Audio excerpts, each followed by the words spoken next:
Welcome to the last week of Smite console action. I'm John, Youngling Finch, your special guest caster, and I got Anatoly here with me. You ready for this David versus Goliath story? Absolutely. Eanix against eRA to start off the day, but these teams are battling for their chance to get to HRX, so don't miss your opportunity to get those tickets. Go to hi-rezexpo.com. Hi-Rez Expo. Get a chance to meet some of your favorite casters. Tell them, hey, you rock, you suck, whatever it is from your VGS that you want to say in real life.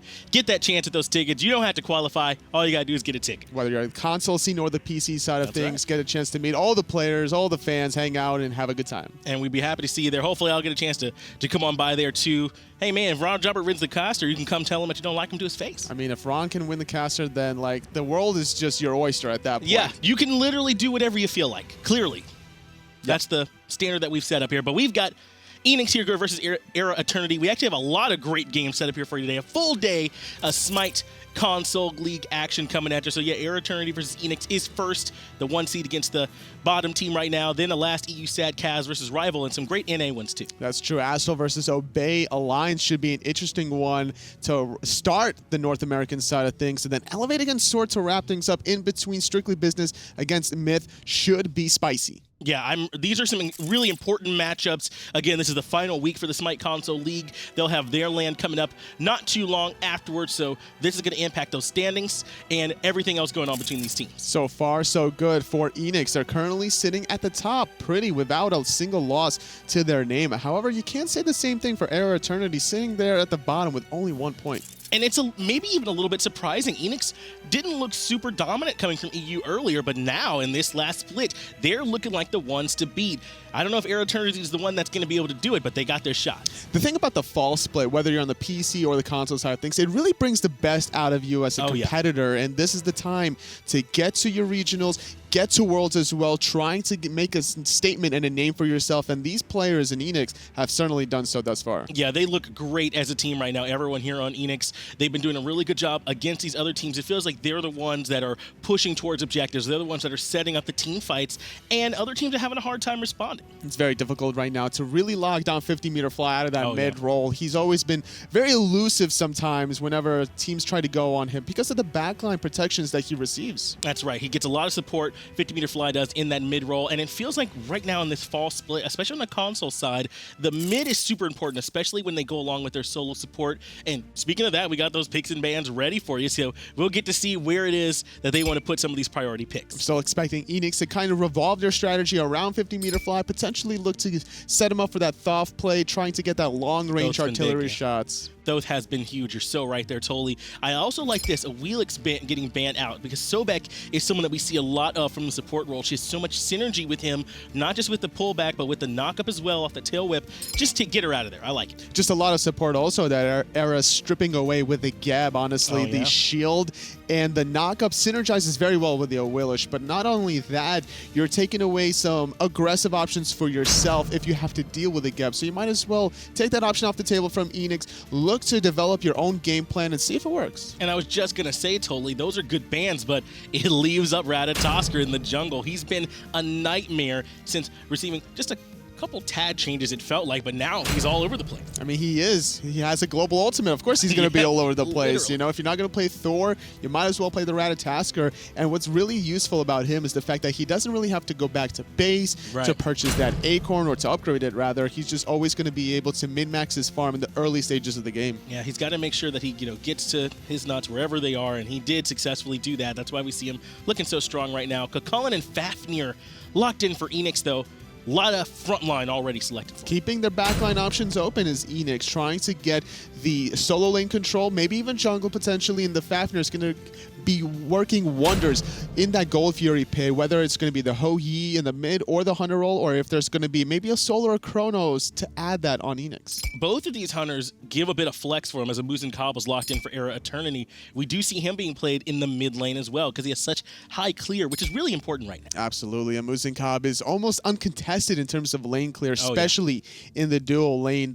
Getting the Bluestone Pendant, you get level 2, you throw out the bees, you drip down the honey underneath of it, and then you're going to full clear the wave level 2 and then make that important rotation for the Oracles or the mid Harpies. And Eanix, they think that a Muzen Cobb's going to be going to the ADC role, the Hunter role, because they go ahead and ban away Ra, then select a big AoE Vulcan damage for themselves. The Ra is a great ban because you're looking to take away the mid-mage burst follow-up after the setup from the Ratatoskr dunk down from the Ganesha knockup with his dash. It's not a good wombo combo that Eanix would want to deal with, so they're going to take that option away.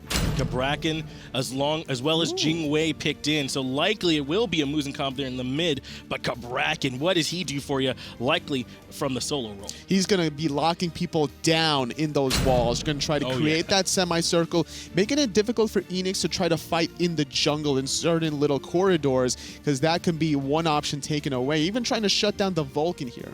And just about everyone on Eanix has a way to get out of those Cabrakan walls, aside from Vulcan. As he said, he's going to be a really big target for Cabrakan coming out of the solo role for eRA Eternity, likely going to be piloted by Rogue, and he's going to be trying to give him some trouble. It's going to be very interesting to see how Predators will adapt to that position, because it's not very often that you're going to be facing a Cabrakan in the SCL. Now, you might face it in your rank games here and there, but not so much in scrims or in actual competitive play. But piloting the tier, this is something that he's normally used to. I don't think he'll have too much trouble, especially considering he can Fearless the Tremors away. Rogue needs to be very patient about when he deploys that ability. It's something that's going to be difficult for him to try and clear up against the tier in this lane, so I wouldn't be surprised if Predators does do well early on. But the jungle pressure between Rogue and OverPoweredUSB here on the Rat and the Cabrakan looks strong. That's true. Before the sustain becomes a viable option for Predators, any sort of damage he takes, he's going to be feeling it that much further. Interestingly enough, didn't elect to go for the Chalice, is opting to go for 2 mana potions early on, expecting to really get that off the table before picking up his blue buff.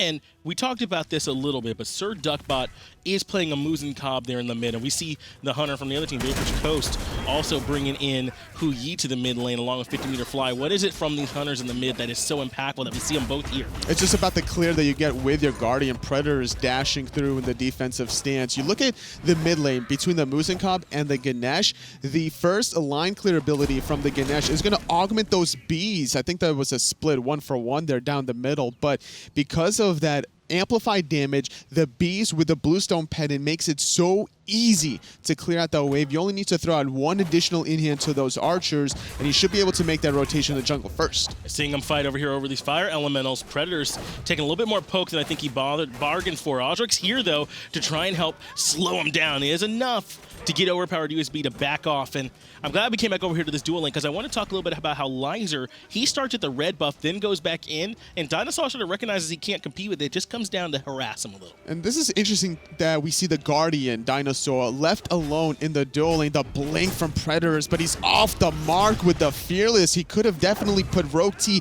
in an awkward position, but still doing a lot of damage to OP-USB. Still slightly advantageous for Eanix. USB took a lot of poke from Predators and from Auzrik there. They're able to get a lot of good range damage off on him, and he couldn't handle it. Not so much Predators, but Auzrik with his poke is pretty decent for him, so he'll have to play a little bit more safe in this lane, but back over here with DineOhSaw having a little bit of a tough time up against the Jing. Usually a Guardian, no matter what matchup they face in the early game, will struggle, especially against an Hunter that can chuck those in-hands from a distance very safely, clear the wave. But the only advantage for Eanix is the fact that this Fafnir will hit level 5 first before a lot of his other teammates, and that could spell for an easy Gold Fury once you transform into that Dragon form. Getting that AoE Coerce online will certainly help out the Hu Yi. And again, coming into this match, Eanix were undefeated. They're sitting up there with 6 points, haven't dropped a game yet, all split long. eRA Eternity, on the other hand, only have 1 point. They go in with this double Hunter strat, along with the Cabrakan and solo, try and give them a chance to fight back against Eanix. They have the frontline pressure as well. They have the 2 Guardians, like you mentioned. The Ganesh can play very aggressive as a Cabrakan. They can also mix it up and play in the backline. And then OP-USB is just waiting for that perfect moment to wait for those cooldowns, wait for those relics to be not available for Eanix, and then look to use that global pressure, which allows Sirduckbot and Lyzurrr to just throw out those in-hands freely. And talk to me about what does the Muzen Cobb and Jing what do they have to make up for? Because they don't have the traditional mid laner like 50-meter fly on the big AoE Vulcan. It's all mid-game pressure here because the physical defense will certainly come out from Eanix this time around. Gets the blink fearless in this time. Auzrik was there to follow up right away with the ultimate, but USB able to get out, no problem. Very low though, and that's because they ticked over to level 5 first. That's true. They did hit level 5. There is no ultimate for OP USB. He needs to still run away. We'll be able to do so safely with the speed buff. So USB able to get out of that one. Auzrik diving the tower just to make sure that USB doesn't have an easy time of it. This is enough to get TylrrK rotating over, though, on the Ganesha. So that's going to free up the rest of the map a little bit more for Eanix. So it's TylrrK has to come relieve pressure. Predators and Auzrik thinking about cutting the rotation from TylrrK, forcing him back into the mid lane. Right side mid-Harpies have respawned, and that's exactly where Eanix are heading to. It's up to TylrrK to see if he can steal at least one of them. And this was a situation where DineOhSaw was able to go back and get his Traveler shoes finished off, but TylrrK didn't have the luxury because of the pressure we saw on solo side. Instead, he stuck around. Now, finally, he's making his back, but now those Harpies are being taken. And not only that, it was also a huge gold lead for, not TylrrK, but DineOhSaw to be able to finish those Traveler shoes, considering he was getting a lot of solo farm in that dual lane by himself up against Lyzurrr, which is surprising to see that he hasn't been struggling more than he has thus far. And a lot of the times, totally, after that first back, we usually don't see the Guardians go back over and continue to solo farm in that dual lane. Sometimes the Hunter rotates back over and go ahead and get that farm for themselves. But the Traveler shoes are not completed, which means DineOhSaw should be making these rotations, trying to proc that 30 gold after every couple of hits, and that's exactly what they're going to try to do, contesting those oracles, but it's not enough. eRA confirming both. And that was despite a good presence with 50-meter fly, so good on eRA to secure those. Now just coming back and picking up their own red buff. So we haven't really seen too many invades or anything like that. The pressure from these two teams early has seemed kind of even. It seems that way for sure, but you were talking about that double Hunter pick from eRA Eternity, and honestly, they're not really covering their late game options here because that mage damage will certainly be missed. Now granted, Rogue T can provide that big oomph, but that's only going to be in the mid game here.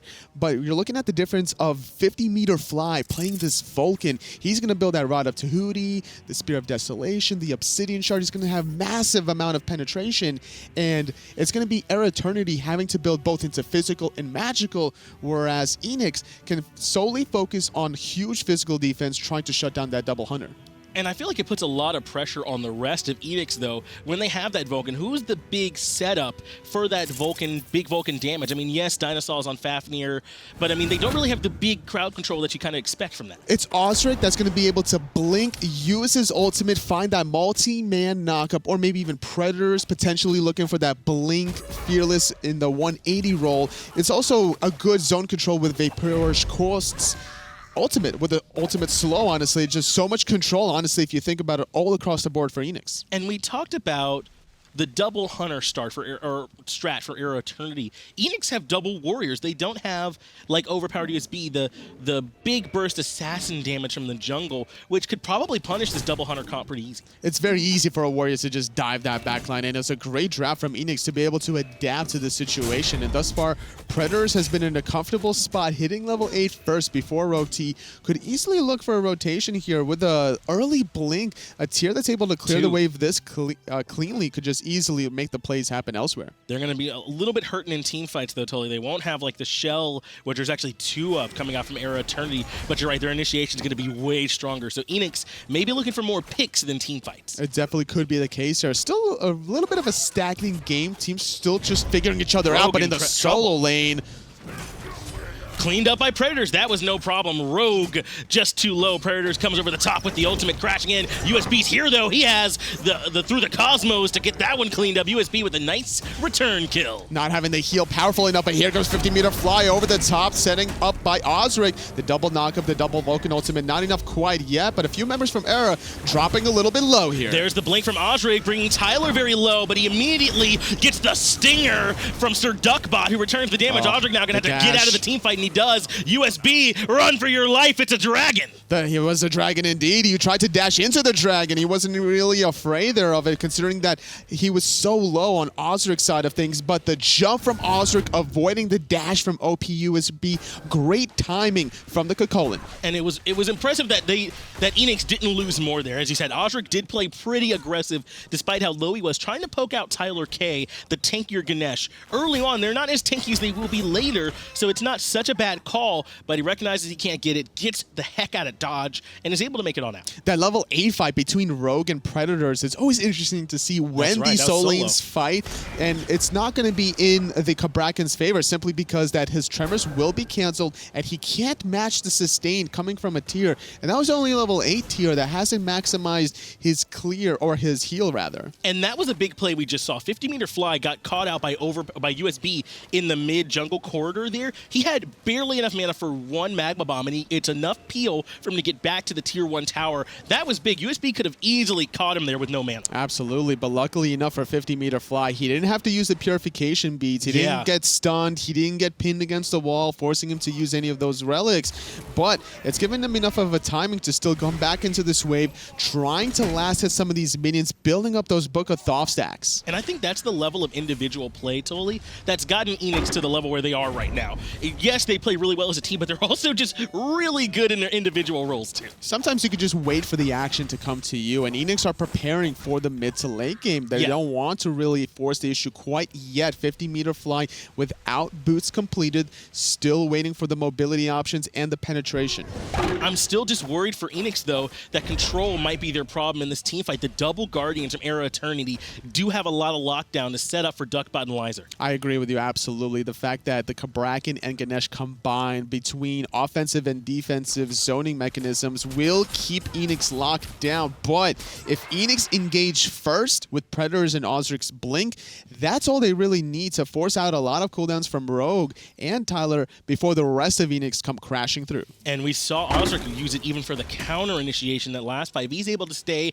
out of damage for just a few seconds, he can blink back into the backline and get a low target. So I think you correctly pointed out there, the way that Eanix utilized these blinks is how they're going to be able to counter the control from eRA Eternity. It's make it or break it on the first relic, or at least from two of the first relics from Eanix. Still a little bit of pressure onto that soul lane. Predators getting the better end of Rogue, still having a lot of mana on the tier to be able to sustain back up. Yeah, Rogue undeterred by that early spill he took, which is essentially a solo kill. There's the knock-up into the Earthbreaker coming out from 50-meter fly. Auzrik cleans that one up. The exact setup you mentioned, Totally, now through the Cosmos, landing on back down as USB gets pushed right back into trouble, though. He's going to dash away. Not able to make any plays happen. It's only him and TylrrK. Finally, here comes Lyzurrr, but it's a little bit too late. The rest of Eanix trying to make a retreat will do so successfully with that turret from 50-meter fly zoning. That was a great attempt from OPUSB trying to counter-engage there, but it was just too late. Sirduckbot going for the beads instead of the Aegis confirms a lot of damage there. He needed to preemptively use the beads before the knock-up,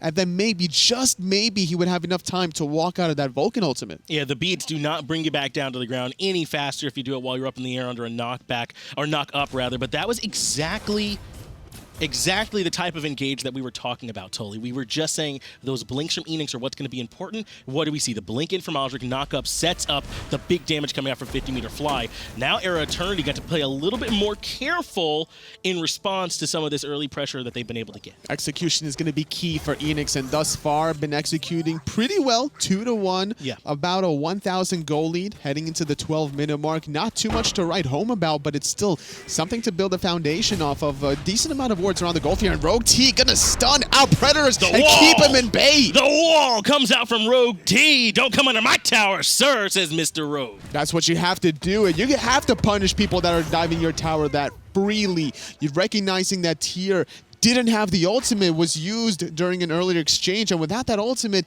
you're just going to get locked down guaranteed. Yeah, I think you might be right. Tyr's Blink was on cooldown pretty substantially, so I think they did certainly have an engagement earlier. As now Portal Demon getting started up by eRA Eternity. It looks like they were trying to see if Eanix were able to respond, and Auzrik is here. 50-meter flies, also over the wall. Ultimate up into the air, crashing down the Portal Demon. Perfectly timed to steal it away. Tyler now has those Dharmic Pillars down to try and help. The counter engage from OPUSB going to land onto Auzrik. Here comes the Furious Roar, though. Auzrik going to chase down OPUSB with the damage over time. Meatball not going to connect. Neither is the hammer, but the chase is still good enough to respond in kind. What a big team fight here for Eanix as Predators cleans up Rogue T. Vapor's Coast comes in and puts a lot of damage out on a Sirduckbot. Lyzurrr actually is enough to deter them away, but it's still 2 for 0 and a stolen Portal Demon in favor of the top card in EU. And the call was to retreat there, even though Vapor's Coast still had his ultimate, as did DineOhSaw. They had a 5-on-3 advantage, but wanted to play it very safe. Instead of sorry, secure themselves this Gold Fury after stealing the Portal Demon. And who can contest this, Tully? There's no one from eRA Eternity who's even around. Tyler,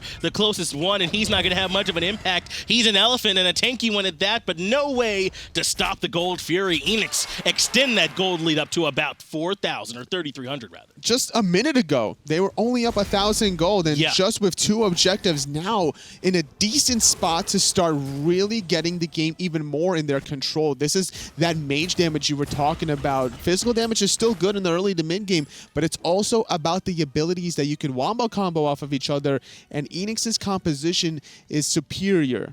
And that was eRA Eternity starting up the Portal Demon there, Tully. That was eRA Eternity trying to find a way to get back in. The numbers advantage on their side, but 50-meter fly perfectly times it, and OverPoweredUSB couldn't quite find the initiation he wanted. That's true. Auzrik was able to blink in, do a great knock-up, and honestly, even without the knock-up, that Portal Demon was still going to be stolen by the Vulcan ultimate. The timing was just absolutely perfect. Yeah, it was. The wards were heavily in eRA Eternity's favor. They have the 2 sentry wards right in front of the Portal Demon, right underneath there as well, but it just wasn't enough. It was still of a great window for Eanix to take advantage of. And you mentioned this earlier, I think it was a great point, Tully, that these warriors, the double warrior for Eanix, are going to give the hunters a really hard time. It looks like that's their plan. Double thorns coming out for Predators and Auzrik. And probably going to build into what looks to be a Height of Nemean line later down the road already. Finishing off Breastplate of Valor, getting the Genji's Guard online. Probably going to be a Mystical Mail for Auzrik if I were to guess. Keep the damage over time rolling. Keep that damage over time. It's so good to have that Mystical Mail ticking to anyone who's in range, sort of a pulse that's coming out. Auzrik, though, lurking over the wall. He's ready to blink in if Sirduckbot comes too far forward. Fortunately, though, they're safely positioned. Just going to counter ward and get a little bit more vision in Eanix's favor. It's all in their favor across the map. And with Sirduckbot finally hitting level 12, does have the second relic to his name, will go for that Aegis Amulet, could survive now some of these wombo combos between Auzrik and 50-meter fly. Sometimes you have to make a rough decision in the early game, like, do I go for beads? Do I go for the Aegis? Well, I'm like, all right, if I can just time out the knockup, I'll never really have to worry about the Vulcan ultimate, but if I don't, then all this damage is coming in, and I can't do anything about it. And if I'm eRA Eternity, Tully, I'm looking towards Lyzurrr to be able to rotate in and start having a big impact. Just about everyone else on Eanix is behind right now, but Lyzurr on Solo Island over there, which is now used to be the duo lane, he's been able to keep even with Vapor's Coast for the most part. For the most part, he's only down about 700 gold, which is not too much in comparison to the other roles here. Over the top, DineOhSaw trying to catch out Lyzurrr, forcing out the ultimate, still waiting his OPUSB. And he drops down, doesn't really hit anyone, immediately gets controlled by Predators. Magbomb follows up, but it's not enough damage. We see the Dark Pillars come out. Over the top was the ultimate for 50-meter fly, setting up Auzrik to get the first kill of this engagement. Rat, bye-bye. Even with the shell, it wasn't enough to save his life. Now it's Rogue T in a lot of bit of trouble, trying to get the knock up his Vaporish Coast. Not enough, but it did force out a secondary shell there. 2 important team fighting relics, even 2 sprints, so that's 4 team fighting relics not available for eRA. And continuing to engage is DineOhSaw, trying to force him back. Predators pushing Tyler back into the team, and the damage follows up immediately. Elephant is gone from this engagement. Tier 2 tower now is the one that's under trouble, and the only people who could say anything about it are Rogue and Sirduckbot. These warriors are just penetrating the backline almost effortlessly. Tier 2 in the mid lane falls not even 17 minutes in, as Auzrik doing a little bit of more damage, but the rest of the team wanting to back off, spend all that gold in hand. And Auzrik didn't get the kill on the Duckbot, but he did get the beads. Important cooldown that's going to limit his team fighting potential, especially with the Portal Demon coming back up pretty shortly. The Fire Giant is that next big objective. Maybe a little early at 17 minutes, but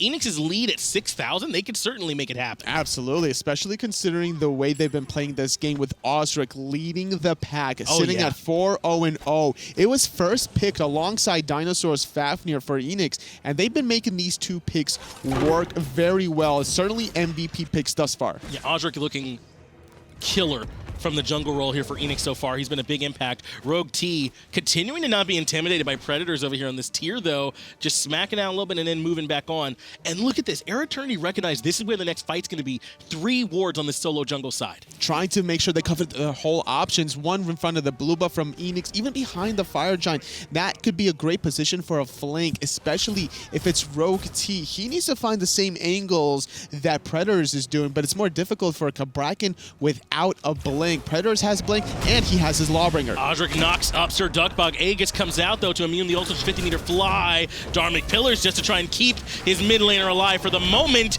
but Auzrik doesn't care. He keeps pushing him on out. It's just all about the damage. OP USB landing on the backline from 50-meter fly. Will dash away into safety. Nice little sounds from TylrrK. He will get rooted for the moment. Not going to get pushed back, but did take about 50% of his health, but it's all a bait. It's Predators starting up the Portal Demon with 50-meter flies turret. And I don't see who's going to be able to slow this down. Rogue T is here on the way to try and stop it a little bit. He actually is walking into 4 members. Rogue, this might not be for you as Auzrik continues to chase him out. But I think that last fight, Tolly, was a perfect example of the 2 differences between these teams as Predators is looping in.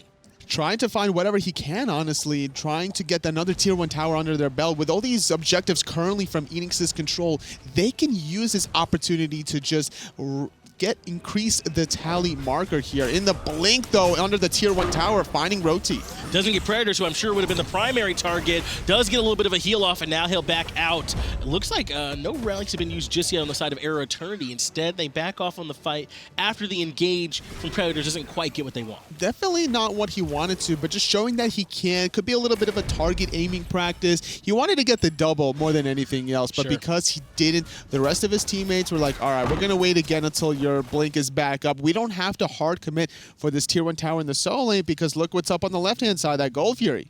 And it's a hard rotation from Eanix over to it. They've got 4 members here rotating in as eRA Eternity, so likely we're going to have a fight here to see this Gold Fury, and it's so important. 6,000 gold lead is tough to fight into, but 8,000, that's when you're going to need the other team to make a mistake. They've got to contest this, but it gets secured by 50-meter fly going in favor of Eanix. USB tries to drop it, but not able to slow it down in time. Not at all. Auzrik in the backline going to howl onto 3 people. The Cabrakan ultimate not going to stop that dragon from jumping over it. Rogue T stunned, and the Suns cutting the team fight in 2.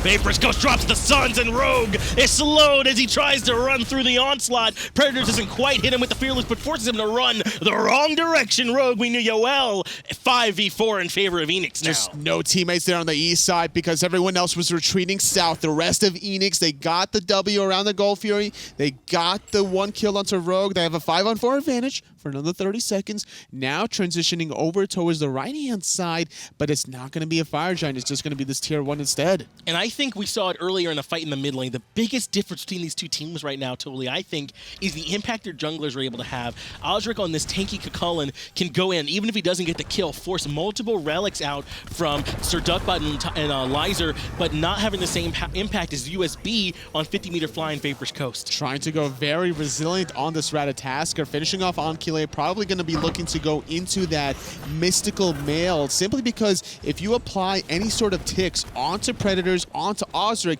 that puts them in combat, and then they won't be able to use that blink relic to be able to penetrate your own backline. And that's what they've been doing such a good job of, both Predators and Auzrik, getting back there and harassing the squishier targets for eRA Eternity and making life hard on them. Not just the squishier targets, but really Rogue T has been getting caught out. He's 1-3-0. He can't really find any stacks on the height of the Urchin. He's been using that sprint defensively, and normally when you're behind this much, you generally don't want to go into the Thorns. You want to go for more of a team fighting relic, but speaking of team fighting, it's Eanix starting up an early Fire Giant. And once again, Rogue is the only person alive around. He uses the sprint to try and move in, but it's not enough. Fire Giant does go down in favor of Eanix, landing down his USB, but he is using it more to retreat as they lose the objective to Eanix. And now they have to try and play defense. No one dead yet, so still could potentially hold on to some of these tier 2 towers. I don't expect that tier 1 on the left-hand side to last much longer.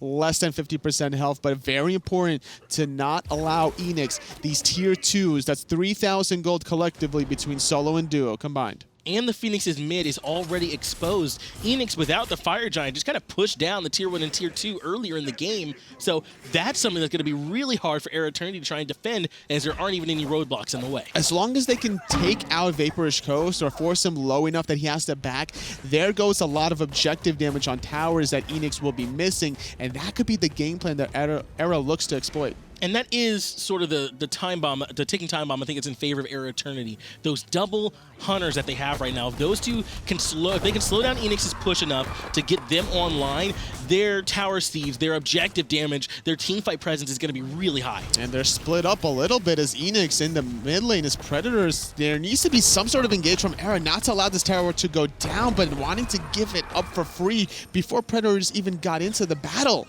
That was a bit of a soft defense there from eRA Eternity.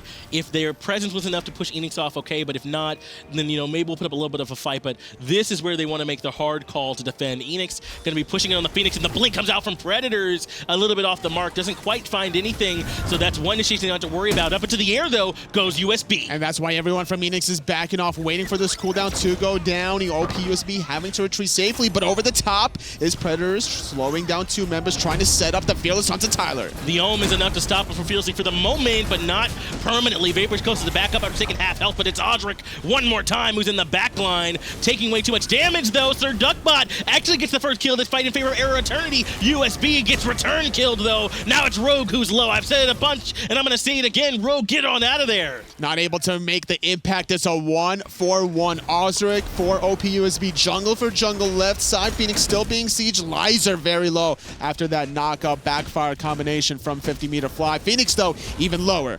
They didn't get Vaporish Coast, though. DineOhSaw gets locked down underneath the Phoenix. In the back is Predators cleaning up Lyzurrr. He'll be sent back to the fountain. Phoenix still at half health, though, and Vaporish Coast still alive, so they've got a good chance to finish taking it down. Predators needs to get a heal off, but he got silenced. It's Sirduckbot that's in a lot of bit of trouble. Instead, he's going to get knocked up, retreating to his fountain for free, though. Finally, Eanix get what they came for. It took him a little bit of time. Vaporish Coast did get bullied away, as obviously Predators engage was a little bit botched to start things off for them, but finally making it work with the Lawbringer, really locking down Tyler early in the fight, and Eanix forced a lot of eRA members just back and forth from their fountain and discombobulating them, forcing the easy Phoenix siege. And that's, I agree with you, the start from Predators wasn't ideal, I don't think, for that team fight. But that's just how far ahead they are. Even when the Fearless doesn't work out, even when the Blink doesn't work out, he can kind of just walk at them and then turn back around and push them back out away from their team.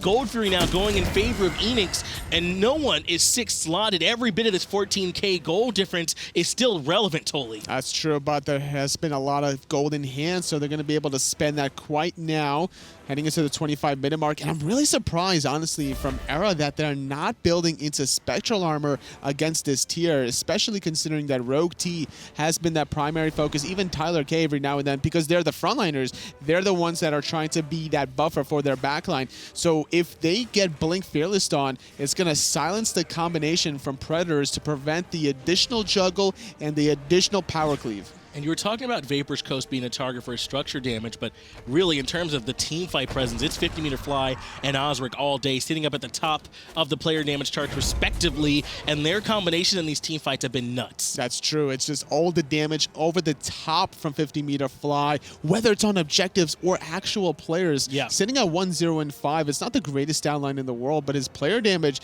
is certainly up there. It's barely behind Auzrik. And at this point, if you're eRA Eternity, that's what you've got to try and find a way to slow down. The initiation from Auzrik and the follow-up from 50-meter fly. They've been doing it all game, and if it ain't broke, don't fix it. They're going to keep coming at you with it, and that's what they need an answer to. Totally, where do they find it? Honestly, in this game, I think it might be a little bit too late, but heading into game number 2, potentially, if Eanix continue this sort of pressure, I expect eRA to not allow Auzrik to get the Chulainn and either ban it away, or if eRA's going to be first pick yet again, try to lock that in for themselves and look for the plays. They banned the Eanix this game instead. Eanix is something that can be impactful from the jungle, but if Chullainn's going to look like this on Auzrik, then maybe that's where you have to give something up to not let him have it. It's clearly a priority pick for them, though, as they first pick it in the draft. I love what he's also doing with his build, going for this runic shield, really limiting even the little bit of magical damage that eRA has between the Cabrakan and Ganesha. Auzrik's like, no, you're going to have negative magic damage this game. Yeah, Auzrik is not worried about getting blown up in these team fights. Yeah, he's 4-1-2, but that one kill was extremely hard fought from eRA Eternity. He spent a long time under that Phoenix disrupting the back line, as now it looks like the call is that Predators push in those minions a little bit on that right side Phoenix. Fire Giant around Eanix's waist for another 3.5 minutes. Left side Phoenix is due to respawn in about a minute. The timing of this push is going to be so long for Eanix. They could just wait for the left side fire minions to flood in to the Titan room.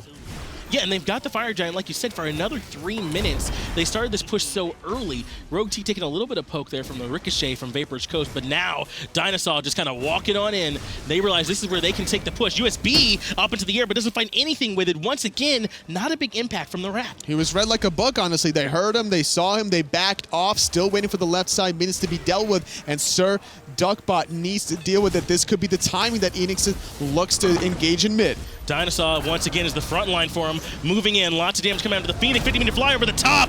Duckbot gets knocked up right when it lands. Has no way to try and immune out the damage. In the front line is Rogue T. On the ground is Rogue T. As Duckbot falls in the back as well. Now it's USB who falls. 3 quick members taken out for Eanix. eRA Eternity actually get a return kill, though, from Lyzurrr onto Auzrik, but it feels like too little, too late. The Titan is in their sights. The fire minions are pouring in. Eanix looks ready to stay undefeated. Predators bringing in the Law with the Lawbringer to knock up, and just for good measure, Vapor's Coast finding the kill onto Lyzurrr. 4-13 read the kills. Eanix with the first game of this 2-game set. And Eanix continue to look dominant over here in our EU console scene, Tolly. This time, yes, there was great team play, but I think they showed some excellent individual skill in this set, too. Absolutely. Just being able to blink in constantly with Auzrik's Chulainn, Oh, yeah. set up 50-meter fly beautifully with these Vulcan meatballs, the Vulcan ultimates. The objective control collectively for Eanix was also on point. Stopping the portal demon just shut down any sort of momentum that eRA was trying to build off of the kill onto the tier. And it wasn't just his initiation. Yeah, those were excellent, setting up the return kill for 50-meter fly, but it was his disruption in the backline. His target prioritization was perfect that game, Tolly. He knew exactly who to bully out. He was just waiting so patiently for OPUSB to make the counter engage, and then boom, just like that, knocking him into place, setting a 50-meter fly. He was at the right place at the right time, even sacrificing his life later on in this game to secure that dual lane Phoenix. And the thing that scares me if I'm eRA Eternity here is that, yeah, Auzrik's a beast, but you kind of feel like Vapor's Coast is someone who really didn't even have an impact that game, and you know he can. Yeah. Playing That's that scary. Ho Yi, he was level 20, I think, almost before anybody else was. Yeah. Being able to get a lot of farm for himself. He didn't have the impact because he didn't need He to didn't have have them. to. Yeah, everybody else was doing their job perfectly for Eanix. He was just there for moral support. It's like, all right, you guys go. I'll shoot this Phoenix. So even if they stay a little bit more even with them on the solo jungle side of the map in this game, you got to worry about him coming out of that hunter role and how well he can have an impact, which we've seen him do all split long. So eRA Eternity got their work cut out for him. Oh, it's